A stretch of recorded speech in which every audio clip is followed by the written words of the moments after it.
Hey, what's going on, everybody?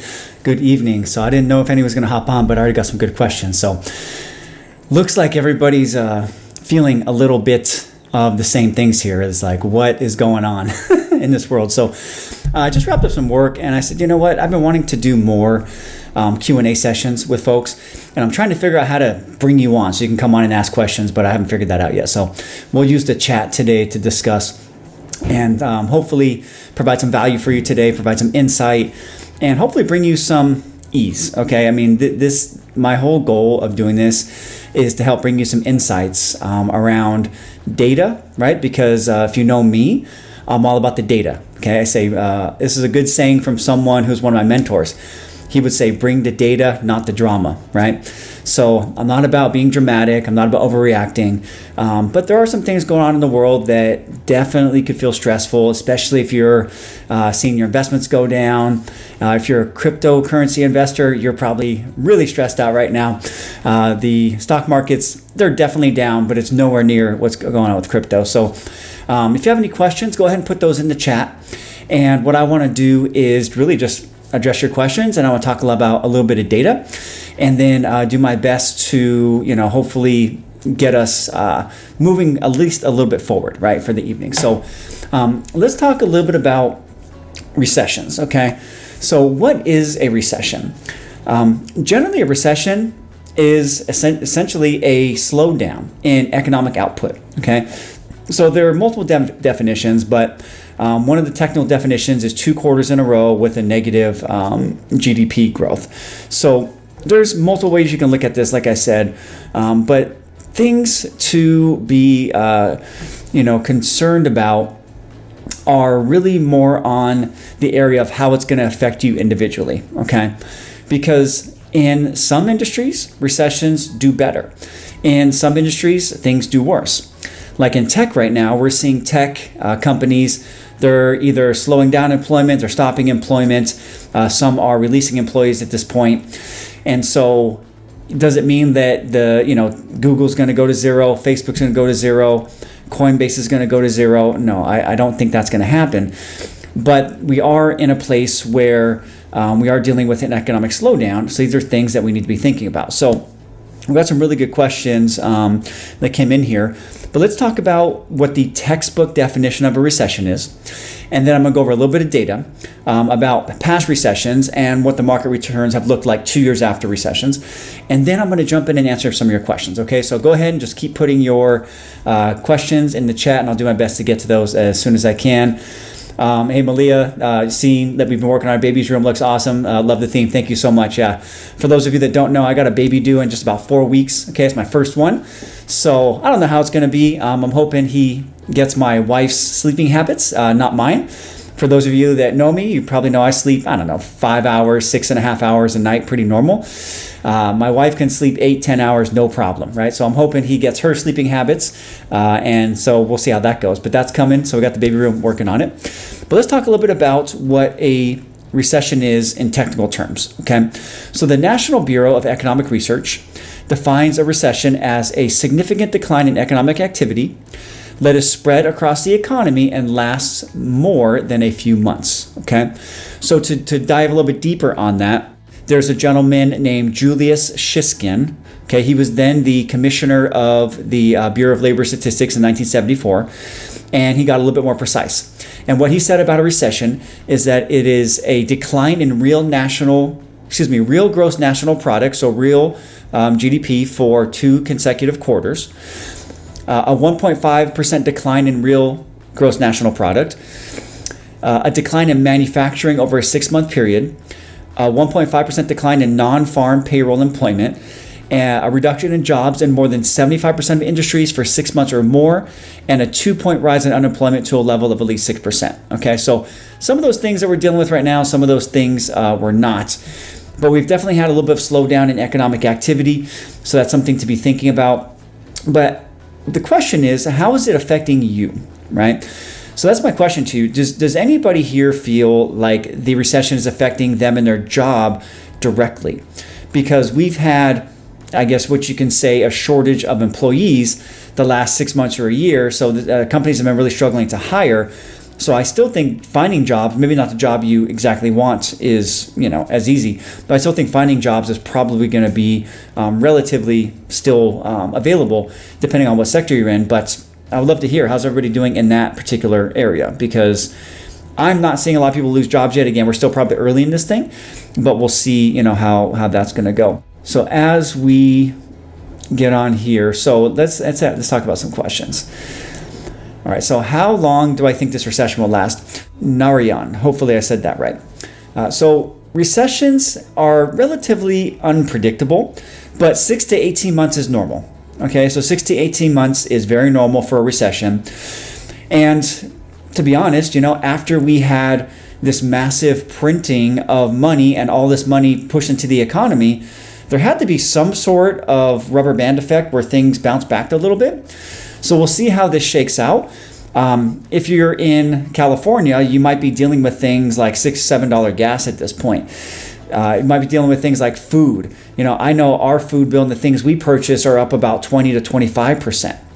So what normally cost us $7 or $8 now, let's say for a pack of chicken, is now $10 or $11. Okay, so some of these numbers you see from the government perspective are very general, they're widespread, but it really comes down to how it's affecting you.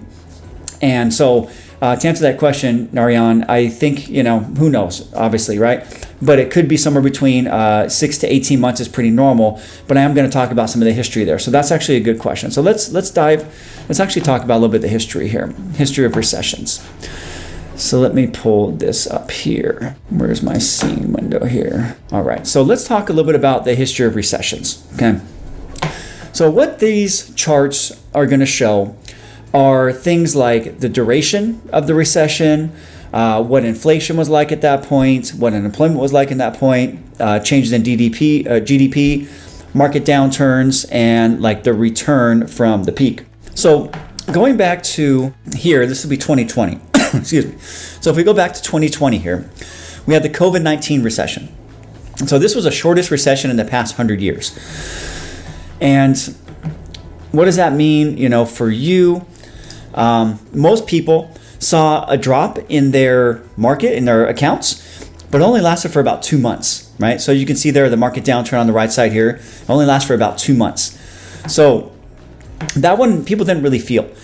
The change in GDP was negative 8.9%, and inflation didn't really move there. So if we were to take from the peak to the dip of the recession, you can see that at the peak, if you started with $100, a year before, you ended up with $166 a year after. Okay, so these are things where the market grew a lot, even though there was a short-term dip in the market. Back in 2008, however, this was not quite the same thing. This was called the global financial crisis. And during this time, we had a 50% downturn. Okay, so that was like 50% down, half the market went down. It lasted about 16 months. Inflation during that time was about 1.9%, but unemployment was up at 9.4%. And this lasted about 18 months. And then prior to that, the most recent one was the tech boom and bust. So the overall market dropped about 33%, lasted about 13 months, and I should say the market downturn lasted 13 months, the recession lasted 8 months, and unemployment, the max it got was 5.3. So these are things where Narayan's question, really comes into play, that we don't really know how long these things are going to last, but what we can look at is some of the history. So I'm going to talk about a couple more questions here first, and we'll dive into a little bit of the history. So let's talk about, let's add Janet's question here. So Janet says, it's so hard to watch her investment shrinking, and I know it's recommended not to sell off, but it's brutal to watch. Any thoughts? So Janet, my thoughts are exactly what you said, okay? One of the worst things you can do is sell off, right? If you sell, what you're doing there is you're locking in your losses, okay? And I know there's some arguments that some people say, well, if you haven't sold, you haven't lost anything.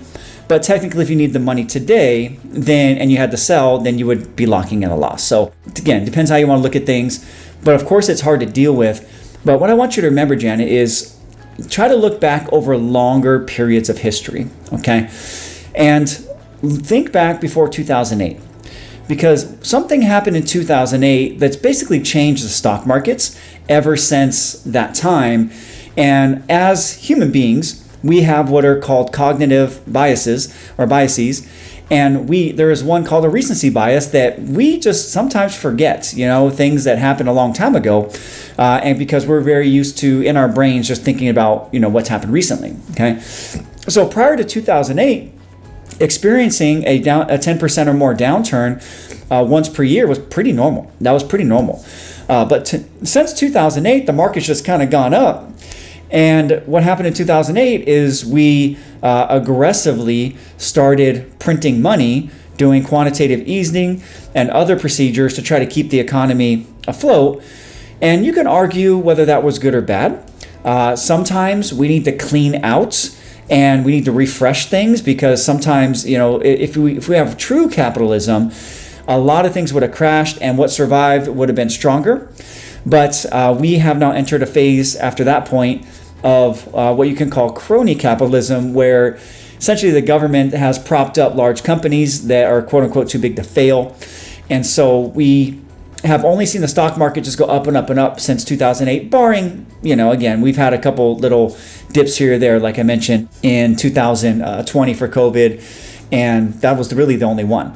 So Janet, to answer your question, what I would be looking at for you, what I'd be recommending for you, is you consider some sort of a segmented philosophy when it comes to your investment. And you can also call this a bucket strategy, okay? So if you have a certain amount of money that is set aside for somewhere around 2 years or more, even though you might not make a lot of money on that, okay, that money is going to keep you from stressing out too much, ideally, because you're going to say, at least I have this safe money here. Hopefully you don't expect your investments to just go up and up and up forever without any sort of downturn. Obviously, the reason why you get a return on your investments is because you take some risk, right? So by taking risk, there is a risk of things going down at certain points, okay?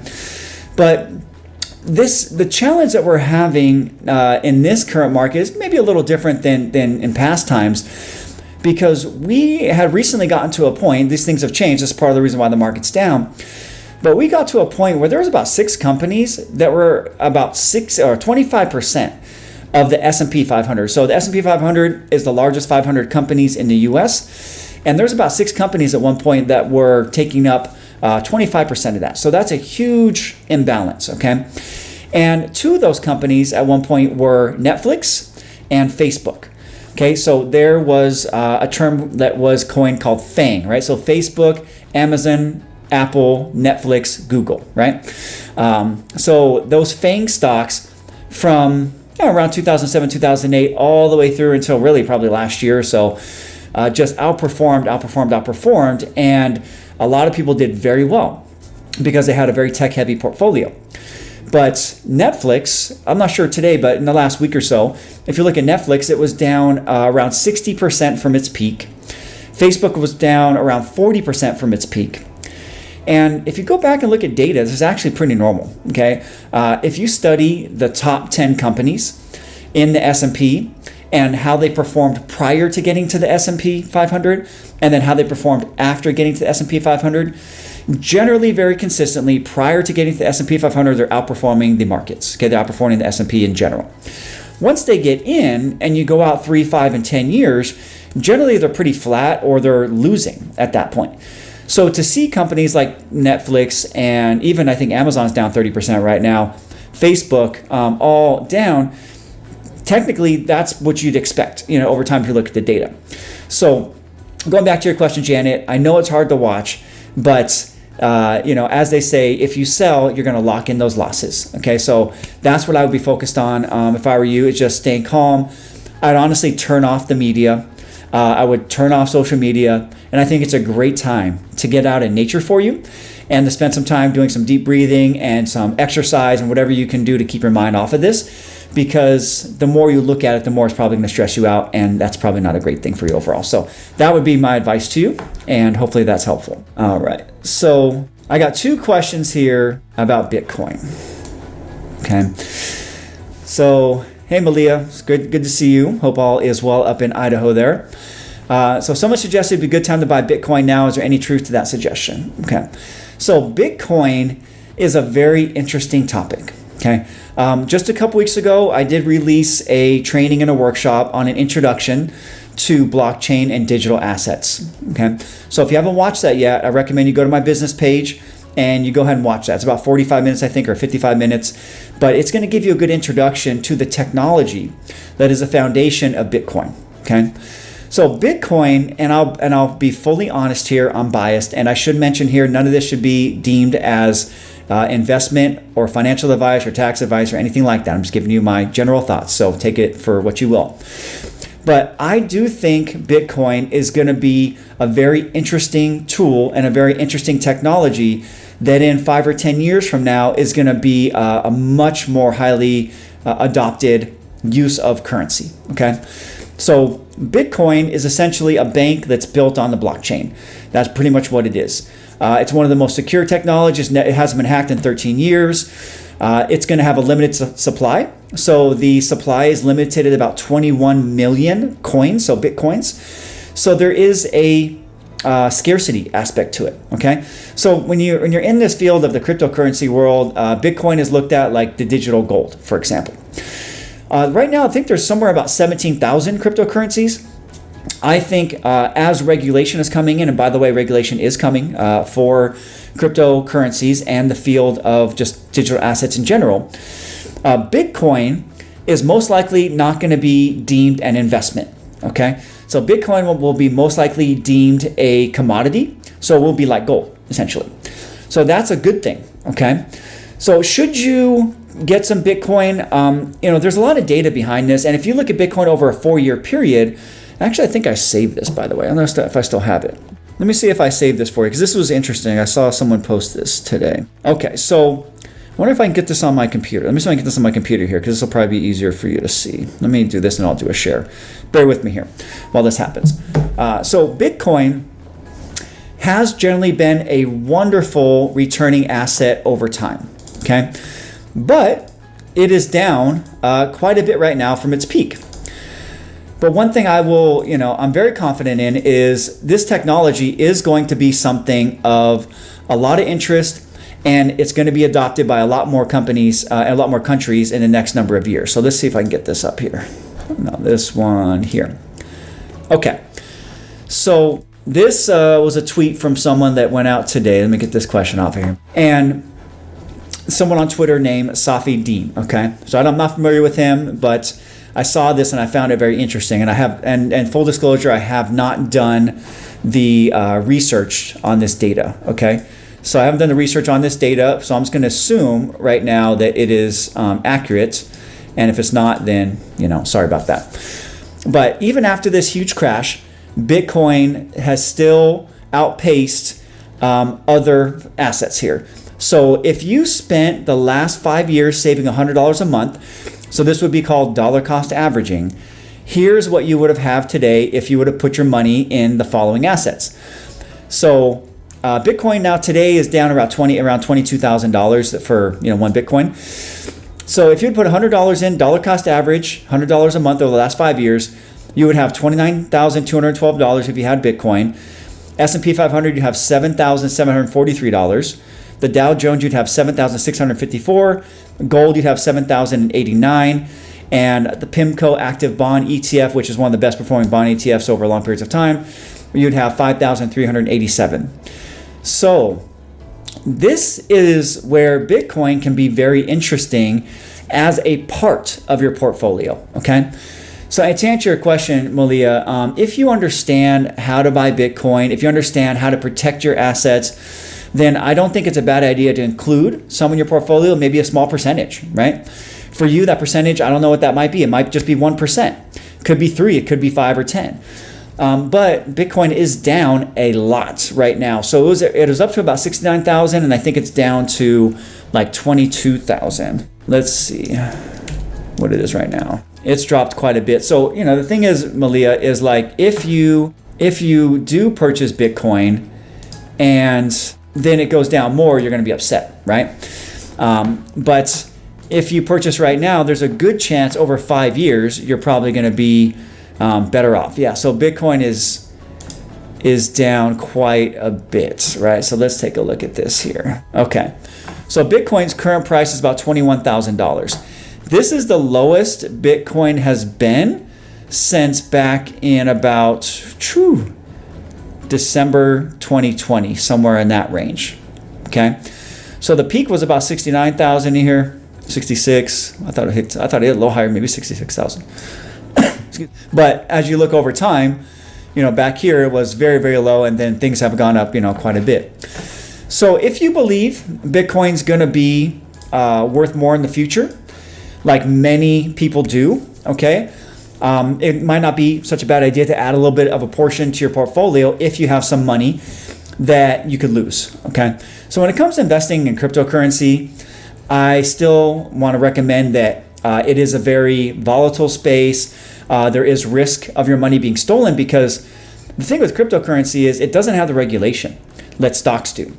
And there's regulation and process, but technically you and I could exchange our cryptocurrency with any sort of intermediary.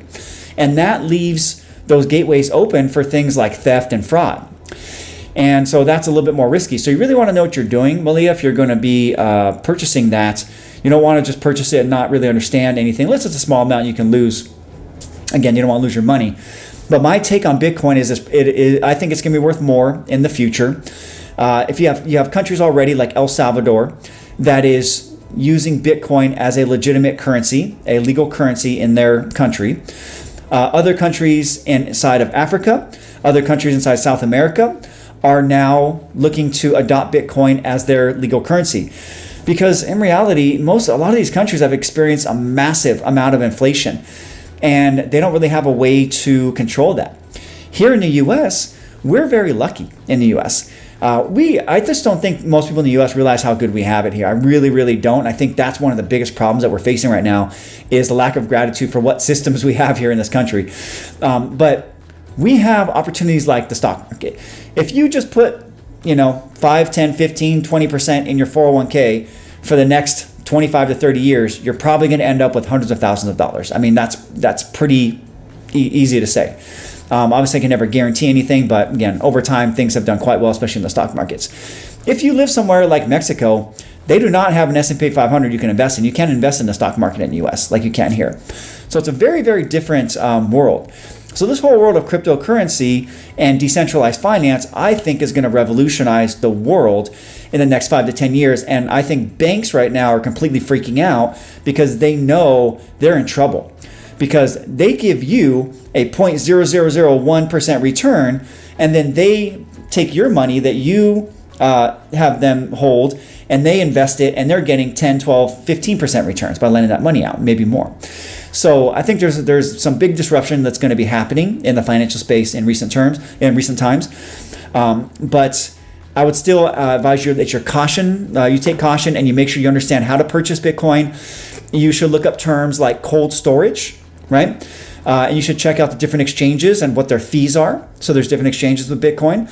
A couple of the good ones are, Coinbase and Coinbase Pro, Gemini. What are some other good ones? Those two are pretty good. Let's see here. Let me tell you a couple more. Okay, so you got Coinbase, Binance, Crypto.com, BlockFi, Gemini. Those are all exchanges that are similar to something like a Charles Schwab or a Vanguard that you can purchase cryptocurrency at if you're interested. Coinbase Pro has much lower fees, but it's a little more advanced. You have to know what you're doing there. So Coinbase is good. It's really good for beginners. But I do think, Malia, regardless, you should invest some time, effort, and energy in learning about the cryptocurrency space and maybe making some purchases so that you can start to watch these different assets, because I think in the next 5 to 10 years, it's going to be a very, very interesting space. So hopefully that answers your question. And Janet asked a similar question about Bitcoin. What is this? Okay, let's talk about this. Karen, I was told to put my 401k in what he called cash to control some loss, then jump in later. My thoughts, please. Okay, so my thoughts are that this is market timing, okay? Market timing is a very delicate subject. It's very difficult to do. Almost nobody has ever done it successfully. Very few, actually. Almost nobody's ever done it successfully. And what you have to understand is if you're going to take money out of the market now and put it back in, you have to be right twice, right? You have to be right when you take the money out, and you have to be right when you put the money back in. So if you feel lucky, because that's what it's going to be, by the way, if you get it right, it's going to be luck. You're not going to know exactly when to do these things. I personally would recommend that you have an allocation that is designed to weather storms like this, okay? And things are going to go up and down over time. But if you're properly diversified and you have the right amount of money in safe buckets, in medium risk buckets, and more in growth buckets, you're going to have assets and different, essentially different buckets of money that are going to be working for you doing different things. And that cash bucket you're talking about here could be good, but you ideally want to have that before the market goes down 20%, right? So I would be very careful with whoever's advising you here. It sounds like they're recommending market timing, and I'm not a fan of market timing. I don't recommend it, and I don't think most people can do it at all. So I would focus on getting your allocation to a place that makes sense for you today and for the next 5 or 10 years, with making those micro adjustments over time as needed. That's what I'd recommend. Hopefully that's helpful, Karen. Okay, so this is a question that comes up quite a bit. Is it a good time to buy I-bonds? So everybody's talking about I-bonds, okay? So I-bonds, what I-bonds are a product that comes from the treasurydirect.gov site. And essentially right now, you can get a great deal by putting your money and purchasing I-bonds. What they're estimating right now is that you're going to get somewhere about 9.62%, okay? And that's over the course of a year. But that rate is subject to change, okay? There's no guarantee you're going to get that over a long period of time. And if you don't really care about that and you just want to put them there, and the thing is, if you have to leave them there a year, first of all, to get your interest, and then if you take them out before 5 years, you lose 3 months of interest, okay? So if you don't care about that and you are happy maybe getting a 7% return, which is better than what you get in the markets right now, I think I-bonds could be good. But the problem is, it's for a very small portion of your money, okay? So this is more of I would call this an individualized question, okay? So if you're sitting on $2 million, for example, in your retirement accounts, if you put what you can put in I-bonds, which is $10,000 per person, okay? So if you're a married couple, you can put $10,000 each. You could technically put another $5,000 from your tax return. If you have overpaid your taxes, you can put it directly from your tax return. You can put another $10,000 if you have a trust. So in a household, you can get about $35,000. And there's some other ways you can put some through an LLC. There's a couple other tricks you can do as well, but the general direct contributions, that's going to be the way to do it.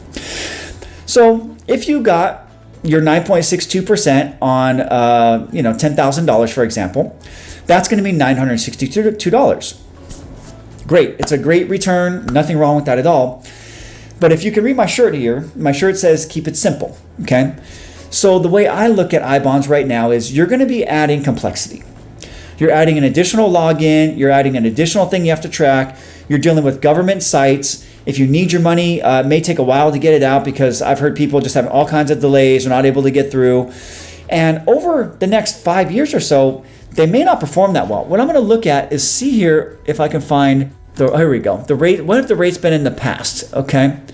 So let's look at this. So the I-bonds come in 2 portions, right? I'm going to make this a little bigger and I'm going to switch over just a second here. Let's look at this. So the I-bond returns come in 2 portions. You're going to get your guaranteed fixed rate, okay? And then you're going to get the inflation rate, okay? So right now, the guaranteed fixed rate is 0.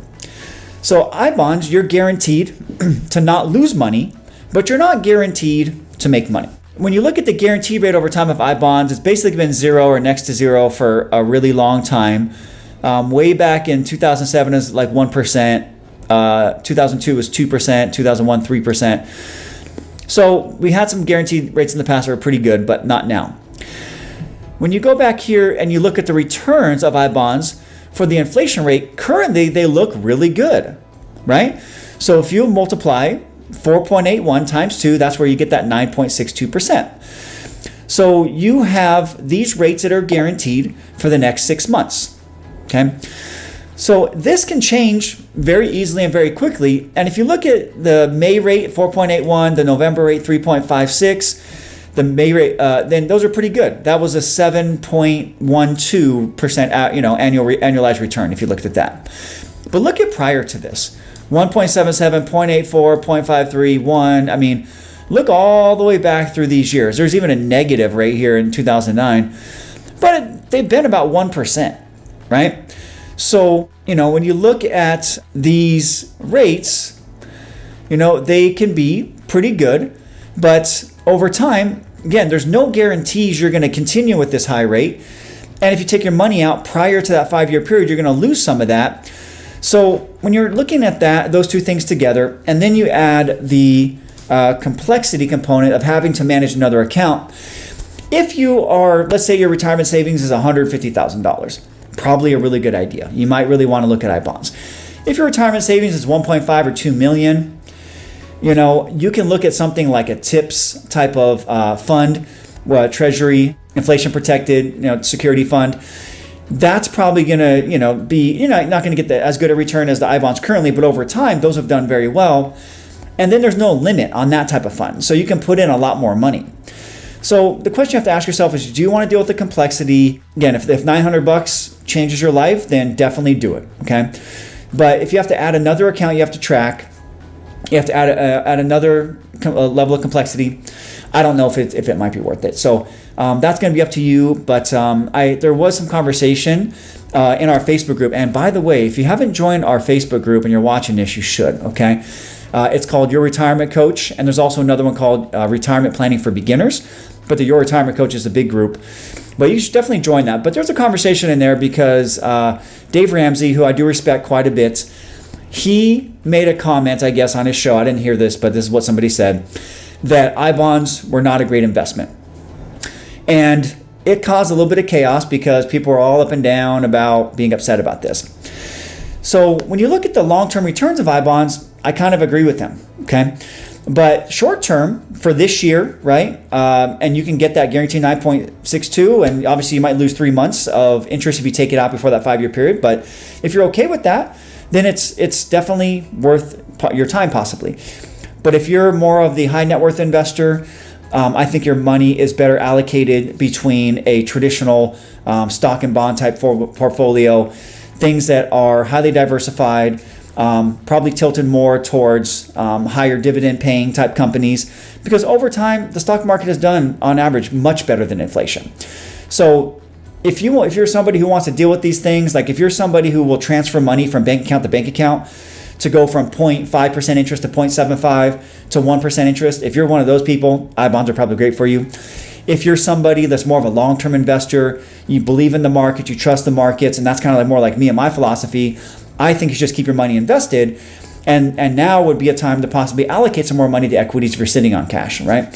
So those are some things to think about. So hopefully that's helpful. But good questions here. So Patty, what would I recommend for cash if you don't need it for at least 10 years? It's in a CD. Well, Patty, where I would start is, what is your risk tolerance, right? Because over time, if you've been invested in a globally diversified portfolio, I mean, not just U.S., okay, not just S&P 500, but if you had some international developed markets and some emerging markets, for example, possibly some real estate funds in there, there hasn't really been any 10-year periods where you would have lost money. So for me, if you have a 10-year period, then a diversified portfolio would probably be still a good fit for you. But if you're somebody who's looking at the markets right now and you're completely freaking out, you're stressed out, you're losing your mind, then that may not be the case for you. You might want to do the best you can with iBonds there and maximize what you can get on guaranteed interest. There's also another product, which hopefully you guys know me by now. I'm not the hugest fan of annuities. I think they have their place. But there are annuity products that will pay you 2 or 3%, and they're short term. They're like 3, 4, 5 year type of products where you have to leave your money for that period. But you can get somewhere between 2 to 4% currently, and that could be something of interest as well. But again, when you're getting returns for that short a period, it just doesn't change your life a lot. And then if you have an annuity, your money's locked up for 2 to 4 years or 5 years. Are you okay with your money being locked up like that? When you're in the markets, things are generally flexible, right? So, these are things you want to be thinking. And Patty, you said you're looking at the market and saying now's the time to buy. And it could be, but the market could go down a little bit further as well. These are all things that could happen. So what I want you to take away from this current situation is, if we're going into a recession, you want to put yourself in the best position.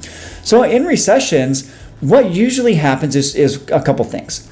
People that are not prepared get really hurt, okay? And what we're dealing with right now, like I think I talked about at the beginning here, I got a baby coming, okay? Apparently, these baby shortages are real. I go to the store, I look for, the baby formula shortages, I should say. I go to the store, I don't see baby formula there. I have a friend who's a higher up at a retail store. He's saying people are like writing algorithms like they do when the PlayStation 5s come out.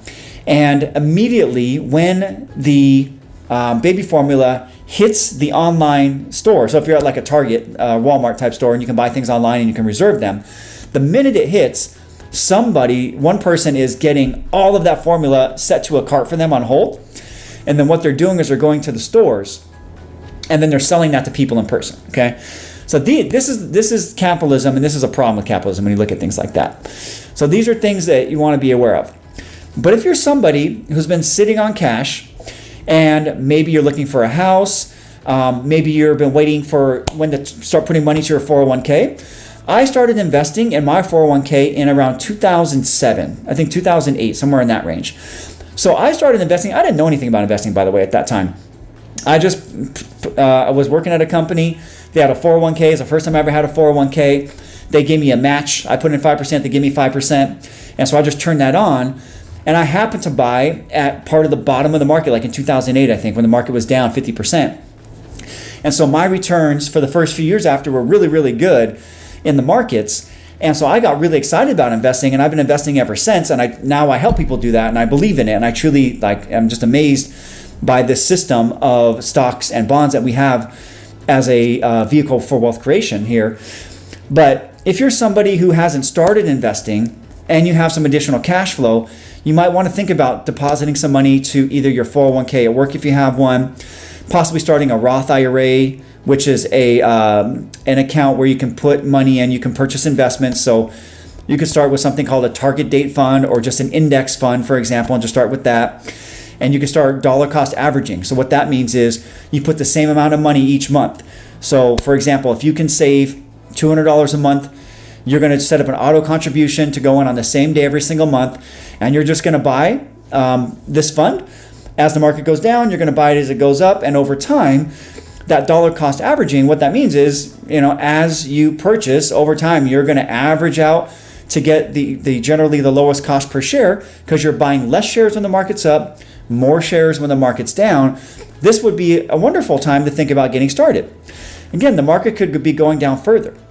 But generally, if you believe in the markets as I do, I think 2 years from now or 5 years from now, and I have a graph to show you on that. 2 years from now, you're probably going to be better off than you will be today. So actually, let me show you my graph, because I think this is interesting, okay? So let's look at this here. Okay, so what we're looking at here is the performance of $10,000 invested when a U.S. recession began, okay?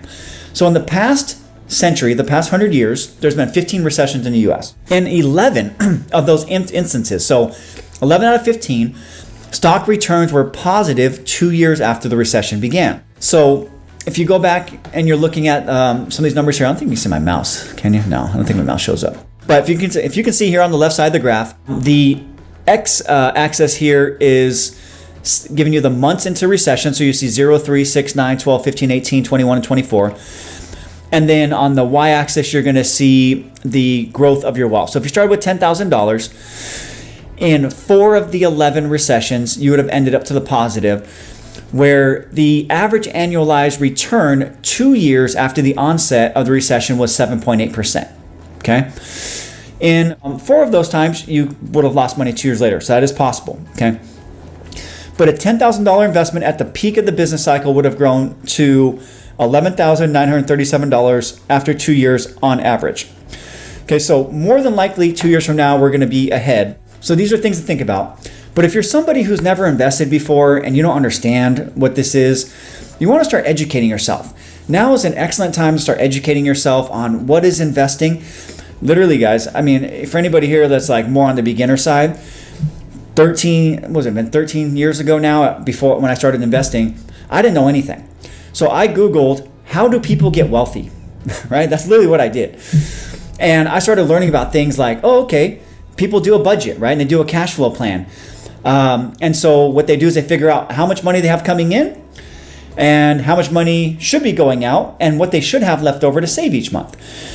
I wasn't saving anything really. I saved a little bit at that time, not much. But once I did my budget, I found $450 a month that was just going to eating out, just being frivolous. And then I learned about what compound interest is. There's another thing you might want to write down and look into.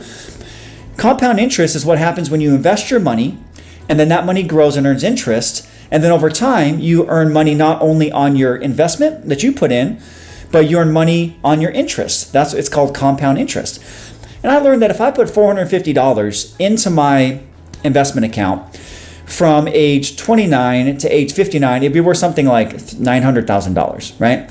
So I was like, what the heck? Okay, so I am eating out my lunches and I'm giving up almost $1 million because of that. This is what I went through with my process. And then I said, okay, well, where do I invest? What does that even mean? And then I learned about 401ks. And that's the story I was telling you before. I went to my company and I went to the HR and I went on the website and I said, typed in 401k. I found out we had a 401k. I found out we got a match. And so literally I signed up in like 5 minutes. Really easy. You may not have a 401k at work, okay? And that's okay. I hear this over and over as well. If you don't have a 401k at work, you can't invest. It's like, okay, that's the dumbest thing I ever heard. You're not going to get a match maybe, but it doesn't mean you can't invest, okay? So if you don't have a 401k, then there's 2 accounts you might want to look into. One is called an IRA, which stands for Individual Retirement Arrangement or Individual Retirement Account.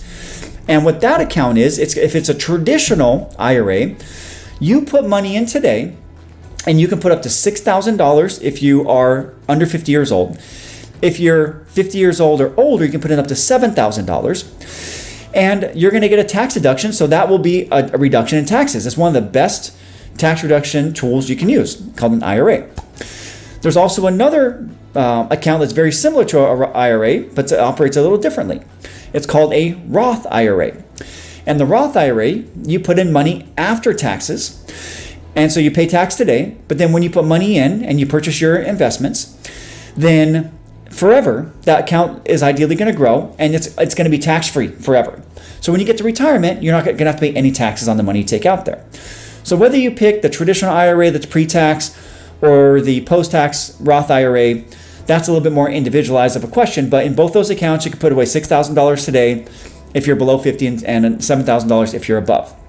So some people say, well, if I just save $6,000, am I going to be ready for retirement? The answer is no. $6,000 is not enough for hardly anybody for retirement. So if you can't, if you can save more than $6,000 and you do not have a 401k at work, then you just want to look into something called a brokerage account, just a taxable brokerage account. And if all this sounds like another language I'm speaking to you, today we have such easy ways to begin investing. You don't have to know anything. All you have to be able to do is have money to save every month. And there's something called it's called a robo-advisor or a digital advisor. There are platforms like M1 Finance is great, Betterment is great, Wealthfront is great, where you don't have to know anything. You just have to sign up and they'll help you pick some investments. So one of the things you want to do today is do a book budget and a cash flow plan. See exactly what your expenses are. The first thing you want to do is save at least 3 months of expenses. Ideally 6 months or more is pretty good. But I would not recommend investing until you have an emergency fund of some sort, because during a recession, you could possibly lose your job, okay? And it may take you a little bit longer than normal to get your next job, so I want you to be prepared for that, okay? So step 1 today, if you're going to this recession and you're saying, what should I do, is to sit down and write down, just get a piece of paper. It doesn't have to be fancy. Write down all of your expenses, see what it costs you to live each month. If you're not sure what you spend, just get 3 months of bank statements and go through those and get those things organized and see where all your money went. And then look at your paycheck and see what you take home from your paycheck. So if you take home $5,000 a month from your paycheck and your overall expenses should be $4,000 a month, then you should have about $1,000 a month to begin saving. That's number one. And so if your expenses are $4,000, you can save $1,000 a month. Well, then over the next 12 months, you should be building up $12,000 to cover your 3 months of expenses. That should be number one. Once you got that, then from there, you are ready to start investing, okay? And you may want to invest in real estate, or you may want to invest in the stock market. If you don't own a house yet, you might want to save for a house. But either way, if you have a 401k at work, you should be signing up for that and getting the match. And Malia says, that doesn't sound fun, Jason. You know, Malia, it's a lot more fun to have money than to not have money. So I do think it's fun, but it does sound kind of boring, okay? But this is what you got to do. This whole country, okay, I'm about to go on a rant, Malia, now, okay? This whole country is in a mess because people do not budget. There is so much money available in this country. As long as you put money into the stock market, if you just buy an S&P 500 fund, or you put it in the target date fund that's set up with the right amount of risk for your age, and you do that for 30 years, you're going to have money. There's no real secret to becoming a millionaire. If you want to get to like 3 million, 5 million, 10 million or more, that's a little more advanced. That's mostly where people are starting businesses of some sort. They usually have good real estate investments. But hitting $1 million, as long as you can work, right? And there's people that have conditions where they might have disabilities, they can't work. I understand that there's the health conditions. But for anybody who's healthy and that can work, especially if you have a 401k at work and you don't sign up, you're essentially setting yourself up for failure. So now with this recession coming, you're probably going to feel this, okay? So if I were you and you didn't have money aside, I would be getting money aside currently, and just make sure you have a cash pile. Beyond that, you want to look at your expenses, because most likely things are going to be going up. It seems like the cost of gas is not coming down anytime soon. It seems like the cost of food is not coming down anytime soon. So I know personally from my family, we're spending about 25% more than we were just about a year ago on things like food. Our gas cost is about double. Gas was about $3.80, $4.50, something like that 2 years ago. Now, I thought I got a good deal, and I paid $6.19 the other day. So for my Honda Sonata, it was $98 to fill up my tank. Okay, that's the world we live in now. Does that change my life a lot? No, but it sucks to pay that. But for those in the middle class, we're going to be facing a little bit of a tough time. And if you're from California and you know exactly what's going on right now in the country, the policies that are being put in place now by our current administration are very similar to California policies. They're all about environmental protection. They want to have things, like more solar. They want to have cleaner gas. They want to limit drilling. There's a lot of regulations around getting things done, more process for businesses, more taxes for business. So if you're in California and you've lived here, there is zero surprise to me what's going on in the nation right now, because we have a lot of California politicians that are in Washington right now, and they're putting into place the policies that we have here. And I call that the California squeeze, okay? In California, we've seen a separation over the last number of years where the middle class has just gotten seriously hollowed out. And now if you make good income, there's a lot of people here that make really good income, a lot of people that make $200,000 or more, and they're living very comfortably here. There's also a lot of people that make less than $80,000. I think the average income in Los Angeles is about $80,000, $82,000 for a family of four. That's considered low income at this point. So if you make $80,000, you are low income. Anything below $100,000 is low income in LA and Orange County, and Santa Clara County, by the way. So what's happened is the people that are down below at those levels have needed to receive assistance. So in California, we're doing programs like universal basic income. We're doing a lot more food assistance. Healthcare is generally no cost if you're low income. So they kind of have a Medicare for all thing already going here. There's a little bit of a gap, like between 26 and 50, I think it is. You don't qualify, but they're trying to close that gap. But these policies have caused California to have some of the highest taxes and the highest expenses in the nation. Okay, so this is what's happening. So I can already see what's going to happen over the next number of years here, at least while we have our current administration. So what I'm recommending is that you prepare. And along with that, if you are somebody who is entrepreneurial, okay, this will be a wonderful time to start a business. Okay, what business that is, that's going to depend on your skill set. But if you have a product you can sell people, if you have a skill or a problem you can solve for people, now is the time to start earning that money on the side. We call that a side hustle. And you got to start working your nights and weekends and start earning a little bit of extra income, because the costs of things are going to go up over this next number of months and years as we go into this recession. We have some of the worst inflation since the 80s, and it doesn't seem like it's slowing down anytime soon. So things might level off a little bit, but until things start leveling off a lot, we're probably going to be facing some tough things economically. So now would be a wonderful time to start a business and start earning some extra money. Some of the best businesses were started in some of the worst times.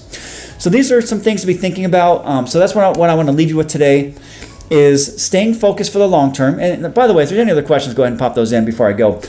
But now is a time to be thinking about staying focused for the long term, understanding that on average, 2 years from now, you're probably going to have better returns in the market than you are looking at today. So I would not recommend selling, okay? Not a good time to sell. It is a good time to find ways to generate additional income. Okay, so if you can pick up second jobs, if you can start small businesses on the side, if you can learn about things like Fulfill FBA Amazon. Okay, so I'm going to give you some ways to earn some income here. Fulfill by Amazon. So you can go to stores like Ross, Home Goods, Marshalls. Okay, you can buy discounted goods there, and then you can sell them on sites like eBay or Amazon or Mercari or Poshmark. Those are all good sites, and you can sell them for a profit there. My wife did this for years when she was paying off her student loans, and you can probably earn easily an extra $1,500 to $2,000 a month, and that's called retail arbitrage. Okay, so that's something you might want to write down. If you have skills around writing, for example, there's a lot of companies that need help writing advertising. So there's a skill called copywriting. So if you're a good writer, you might want to research a topic called copywriting, because if you can write good ads and generate sales for businesses, that's definitely something you could make some money on right now. What's some other things here? I got a couple other good ones here I have written down for side hustles. Let me give you guys some good stuff here. And Joel, I see your question. I'm going to answer that in just a second about housing, but I want to touch on these side hustles, okay? Let me see if I have it actually available. So Amazon FBA is a good one. Let's see if I have the other ones here. Learning to sell on eBay is a good one. I don't think I may not have it available. Anyways, so but those are things to be thinking about side business. So Joel has a good question I want to answer, so I want to talk about this. Joel, what's up, buddy? How are you, brother? Hope all's well with you and your family. Kids are amazing. I see the pictures you post. It looks like everyone's healthy and happy, and it's really great to see. I hope I can be a dad on your level very soon here.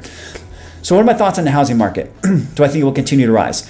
So this is a question like everything else financials, it depends, okay? Joel, I know you're with me here in Orange County. So Orange County, I don't think is going to go anywhere. California in general, I don't think we're going to have a huge dip here. Reason being, why is that?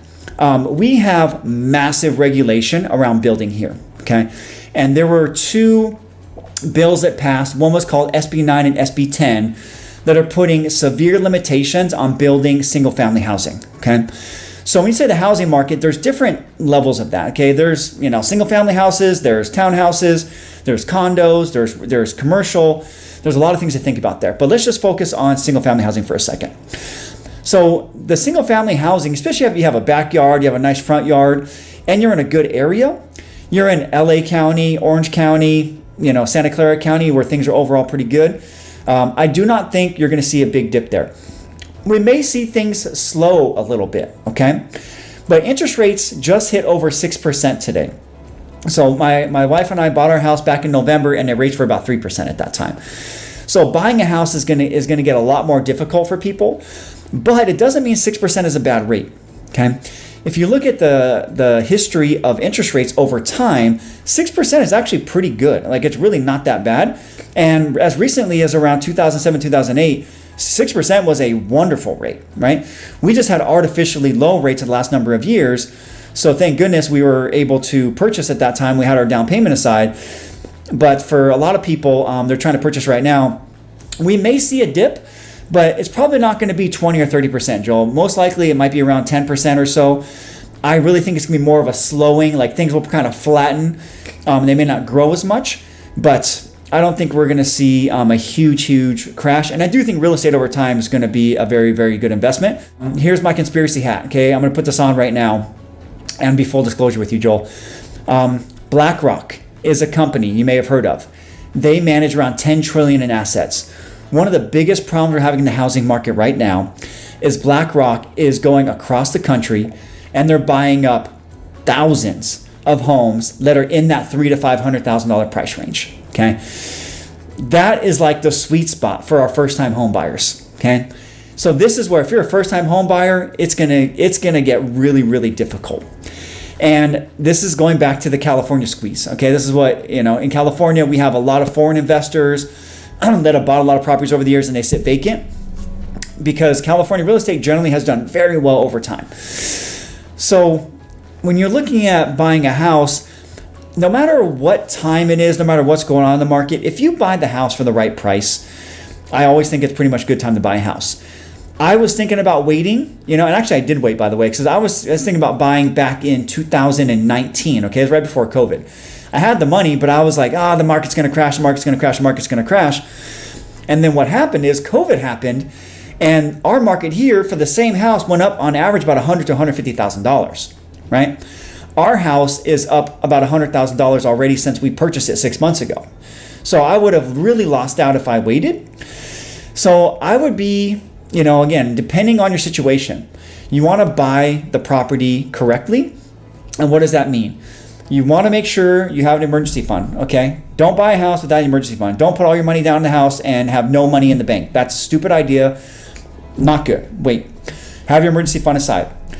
Then from there, you want to have a decent down payment, okay? What I found out in this current market is there's all these people out there that talk about, you can buy a house with 3.5% down or 5% down. Technically, you can. But right now, the market is still pretty crazy. And there's still multiple offers happening on the good properties, okay? You can buy a junk property and nobody's going to want to bid for that. But the first property I tried to put an offer on, I put like $15,000 over what they were asking because that's my real estate agent, said price to that as far as the value. Somebody came in $65,000 over with cash. And I'm just like, so, you want to make sure you have money in the bank because the second house I purchased, I went to put an offer on, which I ended up purchasing. I went over, but then I had more money ready to go if I needed to, which I need to go a little bit more. But these things, when it comes to the housing market, it really depends where you're at. If you're somewhere like Austin, for example, that's gone absolutely crazy, I think they're due for a correction, right? Because when we bought here, I was looking at purchasing in other states like Texas, Florida, Nashville area, states with no income tax. But the market had gone so crazy that it really wasn't that much less all in. And if I moved to Texas and deal with this 100+ degree heat, burning my scalp, for 3 months a year, and I was there in July a couple years ago. You get out of the truck at 10:30 at night and you can't even breathe because it's so humid and hot. And I would have saved about $1,000 a month. And then on top of that, they have about 2% taxes on their real estate. And I've seen a lot of people getting reassessed in this last year. I don't know if I would have came out ahead. So anyways, that's why I ended up buying here. So it depends on the market, Joel, to answer your question. But I know you're in California, so I addressed it to California. So if you're thinking about purchasing a home, I think you already own a home, but if you're thinking about purchasing and you have the right money set aside, you have a good down payment, and you're purchasing the home for a fair price, okay? Don't go crazy on, overpaying on things not worth it. But with those things in place, I think you're going to be fine 5 years from now. And if you're purchasing a home, you should be thinking about staying there for at least 3 to 5 years, because if not, generally you end up losing some money. So hope that was helpful, Joel. And Joel, I do miss working with you as well. But thank you for the question. I appreciate it. Patty says, one last comment here before we go. Patty says, 1991, she got a good rate for her house at 9.5% for her condo, okay? So 6%, it's higher than it was, and it's going to be harder to purchase than it was a little bit ago, but it's still not a terrible rate, so I wouldn't say to throw things out there. So I really enjoyed this. A lot of times during the day now, I don't have time, so I might do some more of these evening Q&As. So I really, if you guys like this, please let me know in the comments below. If there's any other questions you have, I will do my best to answer those as I can in the future.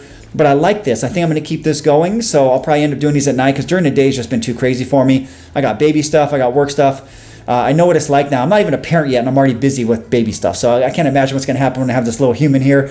Let the man's 24 hours of attention. So I appreciate you guys. Thank you so much for watching. If you don't know who I am, my name is Jason Hamilton. My website is keepitsimplefinancial.com. If you have any questions, you can reach out to me there. But other than that, folks, I'm wishing you a wonderful evening and thank you so much for watching. Have a great night.